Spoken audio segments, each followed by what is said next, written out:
Here we are, Halloween week, coming into Halloween weekend here on the 3 a.m. Coney. We have Bengals to discuss. We have Carlos Dunlap to discuss. We have Bearcats. We have Andy Dalton surviving Monday Night Football. Barely.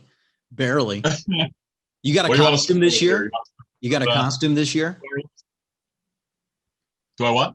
Do you have a costume this year for Halloween? Oh, absolutely. I am being Walter White, Breaking Bad. I figured I'd go with something that had the full head to toe hazard with the built-in mask. I thought that was a good costume for 2020. Yeah, I'm Maverick getting off the motorcycle. Yeah. There you go. Little Top Gun. I like that. Yeah, it's going to be a lot of fun. As much fun as you can have, given everything. But excited for Halloween and glad we got the scary situation out of the locker room, Matt. I mean, this is monumentous for the Cincinnati Bengals. They made an in-season trade. It's only the second time that has happened. Yeah, Carson Palmer was the other one, right? Yeah. Before 1985 or something ridiculous. Since the 80s, since Mike Brown was the owner, this was only the second in-season trade. And this one, the Carson Palmer one, they literally traded for a retired player. Carlos Dunlap was still in the locker room and still could have played this Sunday. So this is, I count this as the first real big boy organization in-season trade for the Cincinnati Bengals. Yeah. And I think we saw it coming. Carlos Dunlap was doing everything that he could to kind of burn that bridge with the Bengals.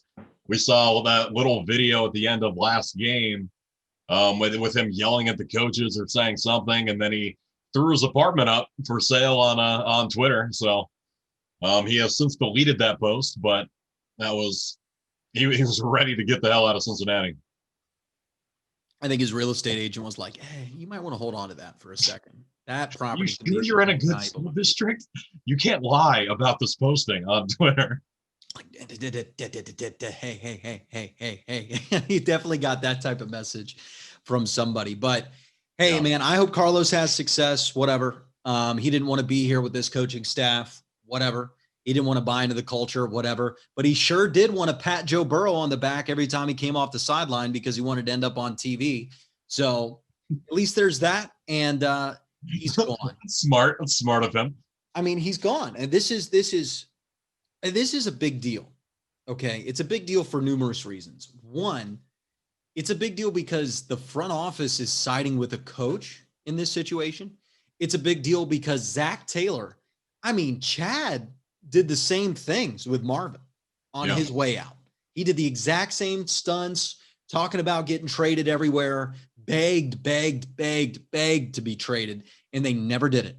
Never did it. And Chad, you can make an argument in terms of level of player is right there with Carlos in terms of career success.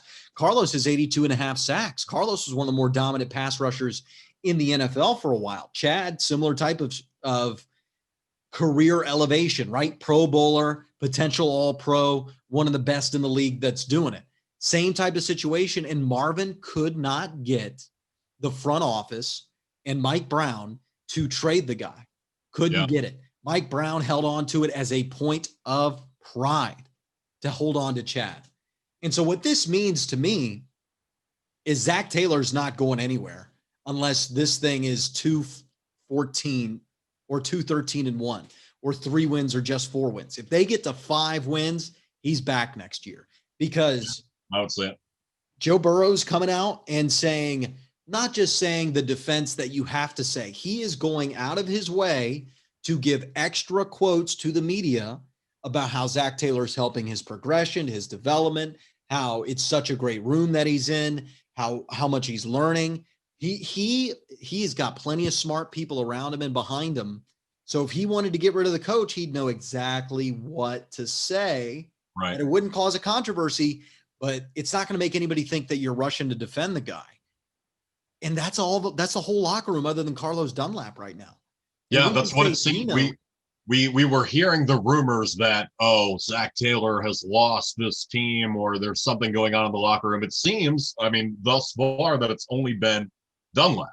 we've heard from Boyd and Burrow and countless other players that, oh no, there's nothing wrong in the locker room and we are all behind Zach Taylor. So I mean, getting Carlos Dunlap out of there is probably going to be better for the Bengals going forward for the rest of the season. I don't know how much his involvement or his negativity has hurt this team, but we'll find out. Yeah, it's just this is Zach's window for me. If you listen to the show we did over the weekend, or I did over the weekend reacting to the game, I don't think Zach Taylor is a great coach. I don't think he's going to win a lot of games. He certainly isn't ready for it, at least. I think that's the nicest thing you can say to Zach Taylor is he is not ready as a coach to win games in the NFL. But the window has opened because I didn't think they were going to make this trade at all. I thought they were going to Bengal it all year, hold on to the guy for no reason. They made the trade, and not only they make the trade, they got a decent asset. BJ Finney, he was a fill-in in Pittsburgh, and honestly might be the second best offensive lineman we have now, or third even, because the other guy, and he's already better than half the O-line. I mean, yeah, BJ Finney, it's a good piece. It's a big boy trade. It's a trade that real organizations make, just like real organizations go out and spend $130 million in free agency on the weakest side of the ball on defense, which, again, the Bengals just did. So here's the question. Did Mike Brown wake up one day and have an epiphany about how to run an organization and say, okay, we got to change how we do it. We've got to do things like everybody else because it's not working anymore. I admit that I have been flawed in my thinking for the past 15, 20 years. And he came to that under his own fruition, or his kids convinced him, or Duke convinced him, or somebody convinced him to change the way the organization does business. Either that happened, and in that scenario, which, I hope that's the scenario, because in that scenario, you can move on from Zach Taylor and keep the same organizational philosophy. However, Mike Brown now at the helm. The problem is there's a real chance, at least in my brain, that that's not what happened.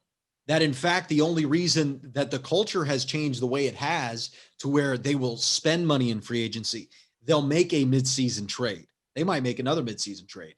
Yeah. All these things that the Bengals have never done, they're doing now. Is that because Zach Taylor has convinced them that this is the path forward?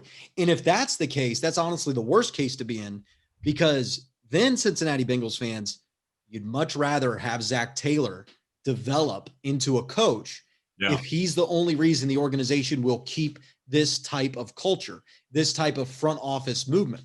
I would rather have Zach Taylor in here figuring out how to win one-score games with Joe Burrow. Eventually it'll have to happen, right?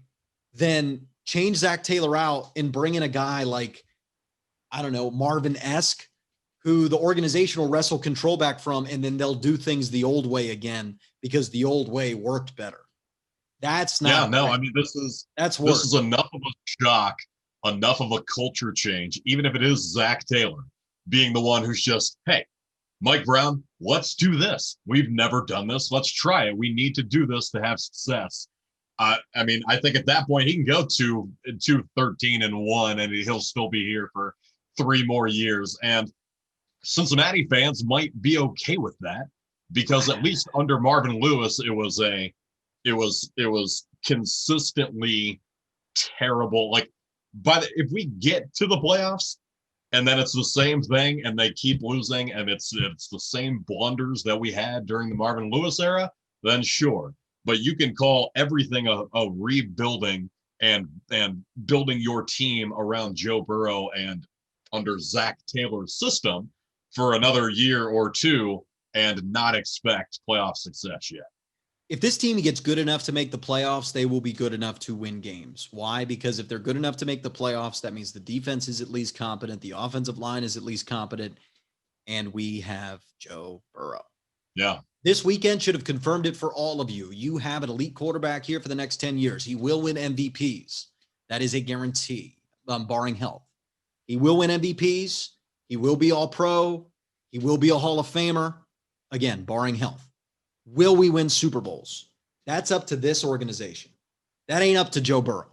That's not up to Joe Burrow. You know he wants to. You know he can. Winning a Super Bowl in his career, Joe Burrow will do everything within his power, and I guarantee you he will come up in a lot of big moments. It's, can the Bengals give him a Super Bowl team? And you got to give him 3 shots at it because, listen, Aaron Rodgers has had a few shots at it. He doesn't get it every time. The reason Tom Brady has 6 Super Bowls, Tom Brady is an elite quarterback, right? Tom Brady is the greatest quarterback of all time. But he was given 15 Super Bowl teams. Yeah. 15 quality Super Bowl defenses, 15 Super Bowl coaching staffs, and he won 6, made 9. He was given a lot of opportunities at it, Tom right? Brady is good. I do not think that he is one of the, I mean, if you're looking at the numbers, he's one of the best quarterbacks, but you got to think of what quarterbacks you could plug and play into Bill Belichick's system and who could have still taken it all the way and won that Super Bowl that year. I think it's like 3 other dudes in history. It's like 20. But moving on. Yes, early, the first 3 Super Bowls, maybe. Yeah. But what makes Brady Brady is the fact that he did win those games. And it's the way he goes about it and the improvement throughout his year. Listen, I've said that Joe Burrow is if Tom Brady landed in the Bengals organization, what would happen? Tom Brady, when he's crispened up the fundamentals and stuff. I mean, Joe's a better athlete, no doubt. I saw somebody call him a mobile Peyton Manning. I think that's actually a really good comparison. But this is the type of guy you have. You got a Peyton Manning, Tom Brady, elite level quarterback. I promise you he is that. Because I like the Peyton Manning. We could keep calling him running Peyton Manning. Everything he's doing is repeatable. And everything that he needs to get better on, he can get better with, right? And, look at Justin Herbert. Justin Herbert's numbers against pressure, they're not repeatable numbers. They aren't repeatable numbers for the most elite quarterbacks in the league, right? But he's still really good under a clean pocket, and Justin Herbert's really, really good. But there are still more questions about, okay, is this a 5-year quarterback? Is this a 10-year quarterback? What happens when everybody figures him out? Where Joe Burrow's a guy that sits back and he just has all the answers. And he's deadly accurate in short and intermediate, and he's really accurate down the field. It's just about getting the timing correct. He plays quarterback as well as anybody I've really seen at this age, no doubt, as well as I've seen anybody at this age. Andrew Luck was a better talent, but Joe Burrow plays better quarterback, right? Go through all the rookies in the past. Joe Burrow plays better quarterback. And I think he's super talented, but the fundamentals, the drop back, the read, the deliver, the preparation, the week by week, the press conference. I mean, he is blown away. He's a 10-year veteran. Yeah. He looks like a 10-year veteran, and he's coming in here and he's in his 6th game. That's not. Yeah, it's unbelievable the type of things he's doing. And I really like this trade. I think it signals it might not be Zach Taylor. It might be that Joe Burrow's arrived. And now that Mike Brown's seen him, Mike Brown knows he has been given his very last opportunity. Because if you talk to Mike Brown, and remember, I haven't talked to Mike Brown, but I guarantee you, if you do, and Marvin Lewis had a few quotes that made me really cement this in my mind. Marvin said that all he wanted to do, the reason he kept coming back in this organization, he says, the last thing I want to do in the NFL, the very last thing I want to do is lift a Lombardi trophy, hand it to Mike, because I know how much it means to him, and retire. That's all Marvin wanted, was to win it for Mike Brown.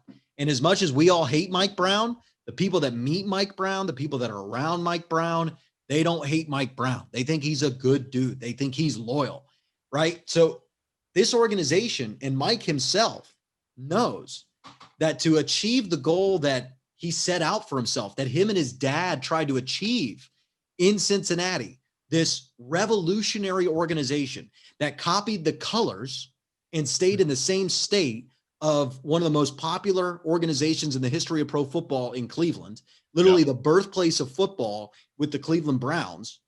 You copy that organization, copy their colors, go in the same state, and you want to go win a Super Bowl first. And the Browns haven't won one. So Mike Brown knows that he can accomplish this thing that he's been dreaming about since he was a child, that his dad dreamt about. It is the holy grail for his family. And he realizes he's getting older. The organization's running out of time in terms of a new stadium deal. And Joe Burrow is a great gift if you're religious from God, and an opportunity to win a Super Bowl, to change your ways, to erase all the sins of the past. And that's why I think they are being aggressive as an organization. BJ Finney and Quentin Spain, the two guys they're bringing in this week, I think they're the 3rd and 4th or 2nd and 3rd best offensive linemen on the team, even when everybody's healthy. That's Yeah, awesome. day one. Yep. You just made a major improvement to an offensive line by trading a guy who was putting his house up for sale and pulling one guy out of free agency. Those are progressive moves that this organization has never made. And I think the only reason they're making it is because Joe Burrow is here. Yeah, and that Joe Burrow should be a good sign, inspiring for Bengals fans to see that, because we've had multiple seasons where we are basically crying out on Twitter saying, do this something. is what we need. Like, oh my God, like if we just, fix this or fix that, and it would just, no one would hear it. No one would do anything about it. Bengals would continue along their same path. And now it even if we lose every single game the rest of the season by one score, it is very obvious that they are, at least in moving Dunlap and bringing help into the offensive line, that they are trying. Well, we don't need an offensive line. The Cincinnati Bengals do not need an offensive line like the Dallas Cowboys had a couple years ago. You don't need the consensus best unit in the league. Honestly, with Joe Burrow at quarterback, you need to make sure that you just get into the top 20. You need an offensive line that isn't a liability. You need an offensive line that's going to keep your quarterback healthy. Beyond that, you just need especially when you're paying Joe Mixon, have Joe get that extra yard to get you up to 4.3 yards a carry and have them keep Joe healthy. And it's going to be a great situation. And now here's the thing that really excites me about these moves they made, Matt. If BJ Finney is under contract next year, and so is, well, they might have signed Quentin to a 1-year deal. But Quentin could very well easily be brought back in the organization, especially because he was mad at the Bills, comes here. It might be a situation where he stays. If they can be starting caliber offensive linemen, then all you have to do is draft one tackle. And Bobby Hart, listen, as much as we've hated on Bobby Hart, he's sneaking up to He's been better. Been better. Called him out on the Coney.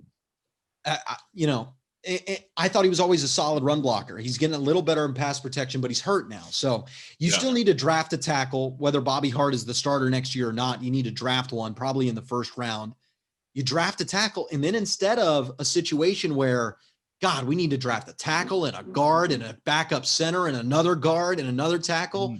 Now you're like, okay, we've got Finney, Price, Suafilo, maybe bring in one guy in free agency again. You draft a tackle, Jonah Williams develops, that's a top 20 unit, and that's all you need.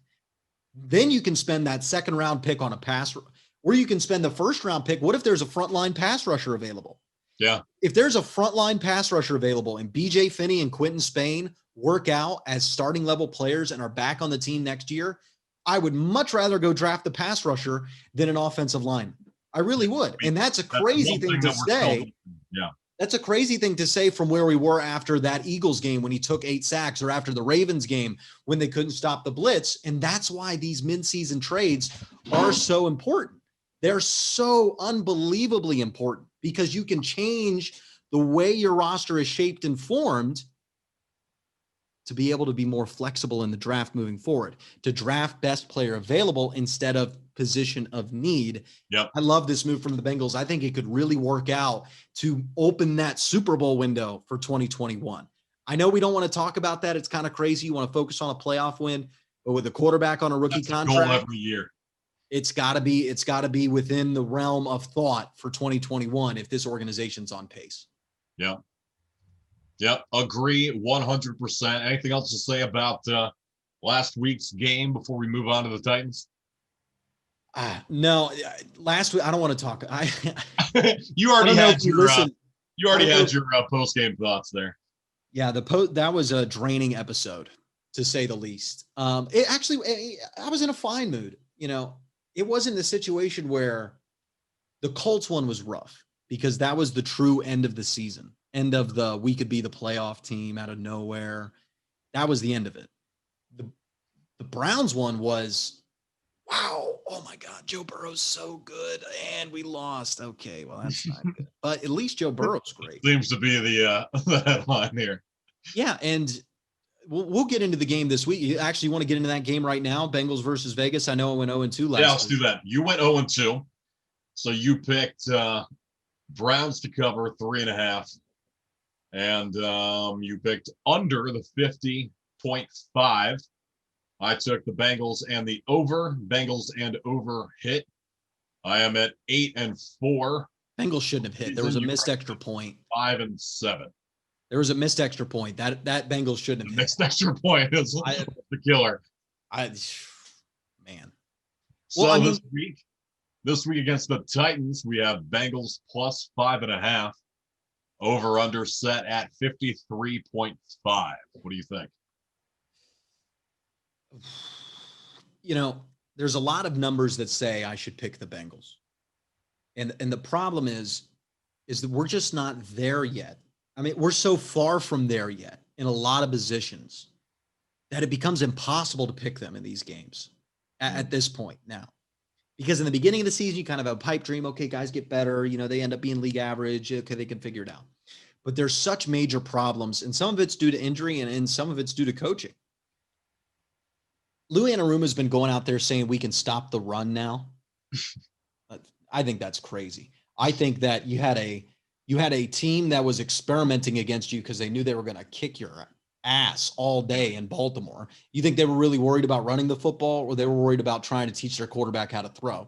It looked like to me they were trying to teach their quarterback how to throw, not run the football. And Lamar was coming off an injury. Then you go up 21 points on the Colts, and you want to say that you stopped the run? You had a 21-point lead. They're not going to run the ball. Like, I mean, come on. They're going to throw. And then you had the lead and controlled the game the whole time against the Browns, and they were forced to throw.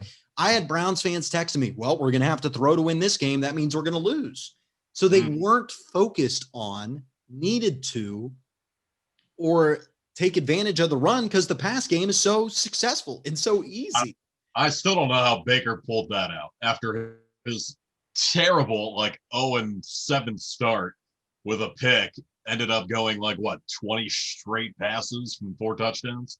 Baker is that guy you play with in pickup that if he misses a few shots in a row, he just collapses. And, I made that point and somebody was like, well, he started 0 for 5. Yeah, but Odell goes out, you throw the pick. Yeah. You're still hanging in there. And then what happened after that? The Bengals allowed him to complete 4 or 5 consecutive wide open balls. No pressure. All the time in the world. And so that just enough to get that confidence up. He's the guy that sees the shot go in and he's like, oh yeah, I'm the best, baby. I'm the best. I'm the best, yo. I'll make this throw and that throw and that throw. And he's so insecure in himself that when he hypes himself up like that, he gets actually confident. He plays confident football. Yeah. And when he's not facing pressure, he hangs in the pocket and he becomes the player that everybody saw in college. The problem is the only team that consistently allows him to do that is the Cincinnati Bengals, right? No, and one day that'll end. The only team. We're the only team, 5-1, 112 quarter of passer rating now. Unbelievable. But he is that type of guy, right? When he sees success, it feeds into his success, right? Yeah. Sees success, feeds into success. And you know what that tells me when a guy plays like that? I'm not saying Baker doesn't work hard. I'm sure he puts in the hours, but he's not confident in his preparation. Being confidence on a football field comes from preparation. Confidence in anything comes from preparation, right? Yeah. Confidence when we come on this show comes from preparation. You have to be ready to go, engaged on it. And if you're that going in, it doesn't matter what goes wrong. You maintain the confidence because you've put in the work and you feel comfortable and confident in your preparation. Yeah, got the plan, got the backup, got the alternate, know what you're doing, just flow through it. Yeah, Baker, he has to see it. And once he sees it, it feeds into itself and he becomes the quarterback he's supposed to be. But yeah. I just don't want to say that a guy's ever going to be super confident if he's not now. He's in his 3rd year. So I think the Browns will end up keeping Baker because they'll make the playoffs, and I think he'll be a fine little quarterback in the NFL, 3rd or 4th best in the division for a while. But the Browns are going to want to get rid of him because they don't want to go into the Johnny Manziel, Deshaun Kaiser hellhole. They just crawled out. Baker should be thanking the Bengals for him being able to look like a competent quarterback sometimes. I think that's 3 quarterbacks now that the fans wanted him bench heading into the week, and then they are elite level players. the week they play the Cincinnati Bengals. So, I mean, we're doing Bengals versus Vegas to circle around that. Like, hell, the Titans are going to do whatever they want. Yeah. They're smarter. They're more prepared. They're more talented. Now, they are a horrible third down defense. So Joe's probably going to have a great day. Titans have a bad defense. So Joe's going to have a great day. So we're sitting in this situation where we're like, okay, we are now saying this kid has to play like an MVP again. He's going to need to score 38 points to win. That is unfair and unrealistic. And I refuse to predict a team to win if that is the situation every week. Because guess what? The way this staff goes, Matt, every week, what do we say? Something new's wrong, something new's wrong, something new's wrong. What hasn't been wrong? The run game. They're saying it's good. Guess who's coming this week? Derrick Henry. He is going to, oh my God. He is going. This will be a real test if we can stop the run. Well, and then Henry's going to go for $190. Tannehill's only going to go for $190 because they didn't need to throw. And Lou's going to come out and say, hey, we did better against the pass this week. That was the goal. It's like, just because you're flooding in the basement doesn't mean you fix the leak somewhere else. The water just came through another part of the house. Like, it's the leak, but the house is still on fire. It's still flooding, man. It's not good. Okay. So I just think if you're a Bengals fan and you are convincing yourself that there's hope because we have Joe Burrow. Welcome to the Joe Burrow era. That's every week now. We've got hope. But with Derrick Henry on that side, and as well as Ryan Tannehill's playing, the Titans are probably going to drop 41, 42, 45 points. Yeah. And if they don't, that's amazing. And this is the hope for this week. I got the Titans -5.5, and then I've got the over. Slam that over. It would be amazing to me if that over doesn't hit. But the Titans are going to get more turnovers. They're going to force a random fumble.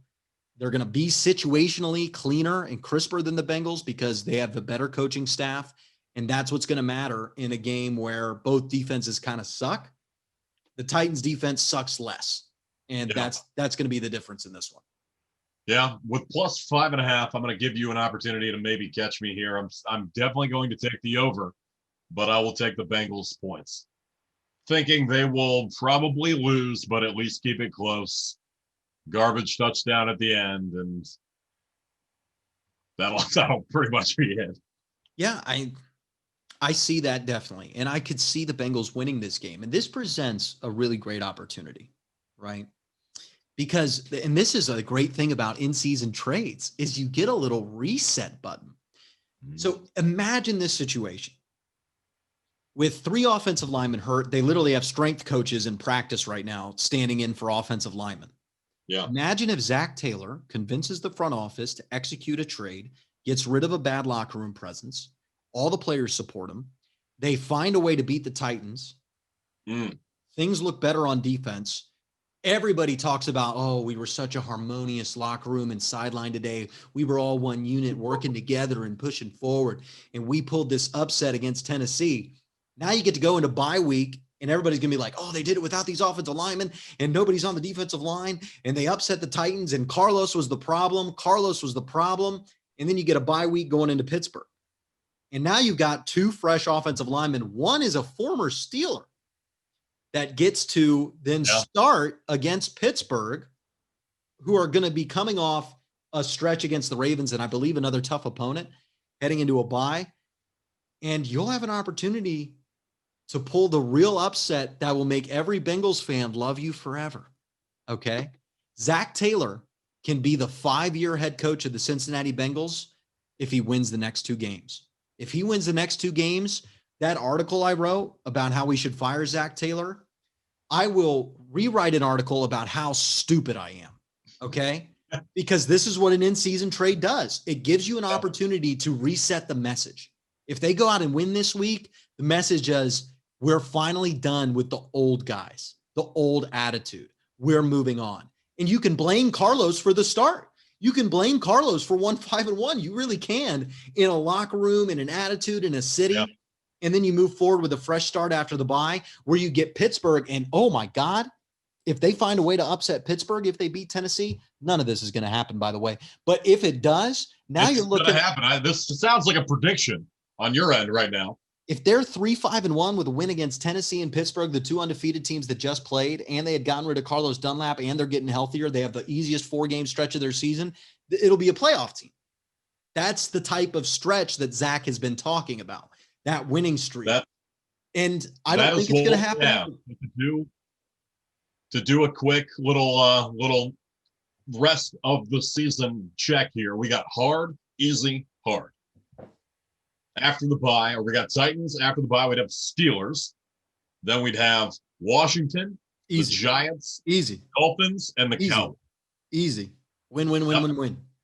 And with the final 3 being the Steelers, Texans, well, they're not that great anymore. So a nice little hard with the Steelers, Texans, and with the Ravens. Yeah, how I think it'll play out is 2 losses in a row here. So that would put us at and 1-7-1. That's coming. And then I think they'll win the next 4, 5-7-1. And then I think they'll lose to Pittsburgh 5-8-1. Yeah. 6-8-1, and then probably 6-9-1. That's where I see it falling out. The Chargers and Browns game where they were both winnable early in the season. I think we're going to look back on this year and go, my God, if they just win 3 of those winnable games, they're a postseason team. And I really think that's where this season's trending. You can become a postseason team if you win the next 2 games, certainly on the table, right?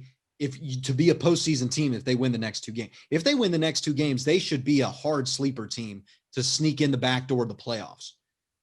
I just don't think they will. I think that's kind of crazy to think that they'll go and beat the 2 of the 4 best teams in the AFC in back-to-back weeks. Well, 2 out of 3 weeks with a bye in between. I think that's crazy from what we've seen, but this is the opportunity that Mike Brown and Duke Tobin have presented Zach Taylor, a chance to change everybody's mind, from me to you, to the city, to the locker room, to future free agents, to everybody, to future assistant coaches.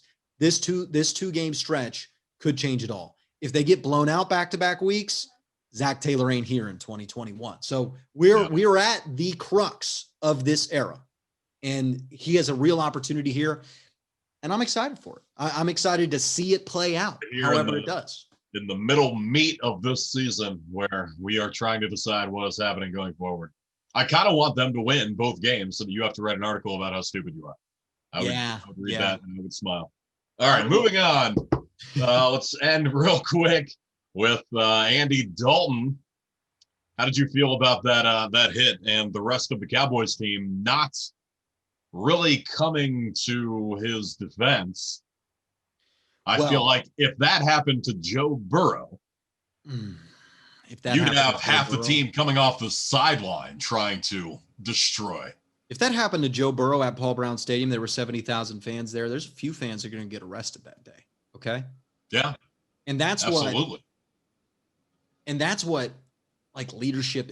And we had a quote come out with Ryan Shazier that back in 2017, Andy Dalton was the most rattled quarterback he'd ever seen ever. Like throughout all the times they played him, this is that he was so easily rattled. And that's not Joe, but Andy is such a nice guy. Who the hell wouldn't defend a man? He's got children. He's a nice Christian man. He couldn't be the nicest guy ever.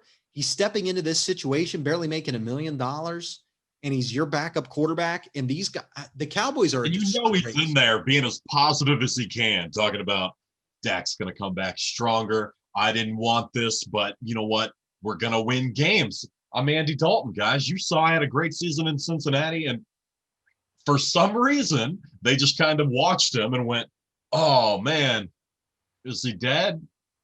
What do we do now? It was embarrassing. Just get in somebody's face, pretend to care. Anybody, Mike McCarthy, anybody, care. Yeah. And I think that's the fact that we're talking about an NFL team and caring is a disgrace, especially when you're the Dallas Cowboys. My God, how many kids grow up dreaming about playing for the Dallas Cowboys? It's the coolest uniform in sports, you can make an argument. And you're not even going to try? You're not going to try on defense? The fact that there's a quote out there this year that says, well, you know, it's the NFL. You don't give 100% effort on every play. Quote from a Cowboys defender this year.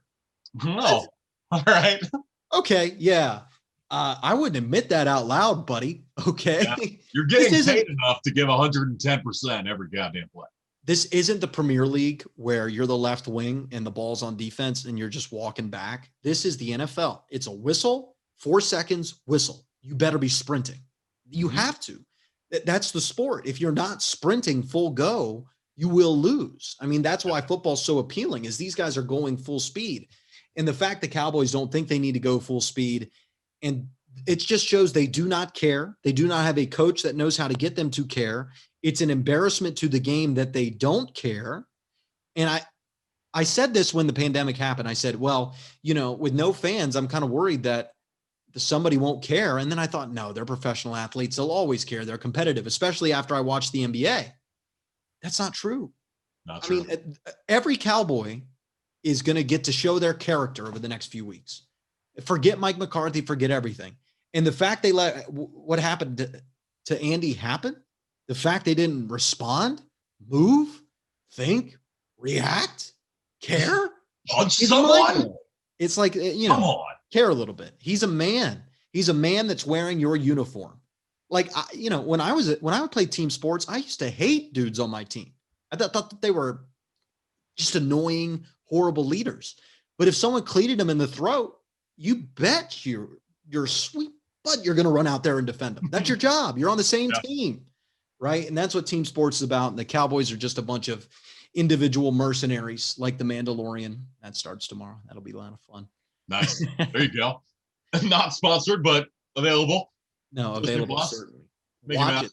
They don't need to sponsor. I'm happily promote the Mandalorian. It's a lot of great entertainment. No free Mandalorian segments to the Coney fans. All right, ending here. We got Bearcats coming up on Saturday. Bearcats, real defense in Cincinnati. Fantastic. There's a good defense for you. Up to number 7 after that mauling of SMU. Big game to maul in, man. Big game. Ritter's best game of the year. He had 8 rushes for 179 yards, 3 touchdowns, averaging over 22 yards a rush. They scored 14, nothing in the second quarter, and then 14. It was over. Their defense ended it at halftime. Did not let them, SMU, score anything, barely in the second half. I'm looking for them to continue rolling this Saturday at noon and hopefully win out. After what I saw against SMU, it's going to be up to the committee whether this team makes the playoffs or not. It's not going to be up to the Bearcats. So yeah, especially if they're winning out and they continue to play and to mull these teams, I'm hoping that we aren't like 5, 6, 7 right there at the cusp, and we are just yelling about how we should have had a shot in the they're top. Leave them out. I mean, four. this is what it's running towards. Yeah, especially with revenue down across college football. Listen, guys, this is a corrupt thing. This is not a legitimate, fair sports organization that's looking to find the best champion. It is a collection of money-making businesses trying to elevate their money-making interests. The Power Five is the one that created the college football playoff. They are the majority of the people on the committee. They don't give a damn about fairness. You think they care about fairness? They care about money, okay? And all these conferences are hemorrhaging money. All these programs are hemorrhaging money. And do you know who gets the money if your team makes the playoff? Your conference. So you think the ACC, you think the Pac-12, one of these conferences is going to have a one-loss team and you're going to dare put Cincinnati in over them? This is our playoff. No. And that's what's going to happen. And that's what's messed up about the system. Yeah. If you are undefeated, it's the only, think about this, Matt. The only sports league in the world above high school. And in fact, 99% of high school situations and tournaments, this is not true. It's the only sports league in the world, Matt, where you can win every single game you play and not be the champion. Think about it. NCAA basketball. If you win every single game, you will be the champion. No matter what conference you're in, no matter what school you are. NFL, if you win every single game, you are the champion. Premier League, if you win every single game, you are the champion. College football, if you win every single game and you're in this little group of teams, you'll be the champion. Make it to the top, yeah. And that's ridiculous. And that's a stupid way to run a sports league. If you want to run it that way, then go be your own thing. Don't include the MAC. Don't include the Sun Belt. Don't include the American. Don't pretend like we're all the same thing here. Except if you go undefeated, you don't get to try to win a championship because we deem you're not good enough. That's so stupid. That's against what sports is. If you're good enough, you win the game. If you win the game, you get to play the next game. That's how sports is supposed to be at every level. And it just is, it's baffling to me. And the college football playoff and the committee itself has been one of my biggest issues with college football in a long time. I'd much rather the computer point system of the BCS be back because UCF would have made it twice under the BCS. Twice. Yep. UCF would have been a top 4 team. But now this committee of people that have money-making interests get to remove a team because they won't get the same rating out of some BS excuse that they aren't good enough. They won't compete. Well, it's asinine to me. Hopefully Bearcats win out and the committee will not be able to stop the big, thick energy that is just going to be coming through. Put the date down. I mean, we can put the date down that the committee decides. You and I are going to do a 35-minute show on this. Fine. Of how much the Bearcats deserve to be in. I will have beer ready for either celebratory or the committee. Yeah, I'm just really worried about it. It's the worst scenario for me for Cincinnati. If they do have a team that's good enough to finally do it in this type of year and they aren't allowed to even try, would be heartbreaking for me. Yes, it would. That's what I think is going to happen. But Bearcats are great. They can't control it. So forget about it. You're going to try to end on a positive note after that rant? Win every game. And then if the committee screws you, at least it's the committee and not Luke Fickle. Not our fault. Yeah. Exactly. Well, that's it for the Coney, I think. We got anything else, Matt? That's it. Nope, that should be it. All right. Well, we'll see everybody next week. A lot of fun. Have a happy Halloween, everyone. Be safe. Be safe. Seriously. This is a great year to wear a costume with a mask. Right? Yep. Be smart. Right. Wear a costume with a mask. See you next week.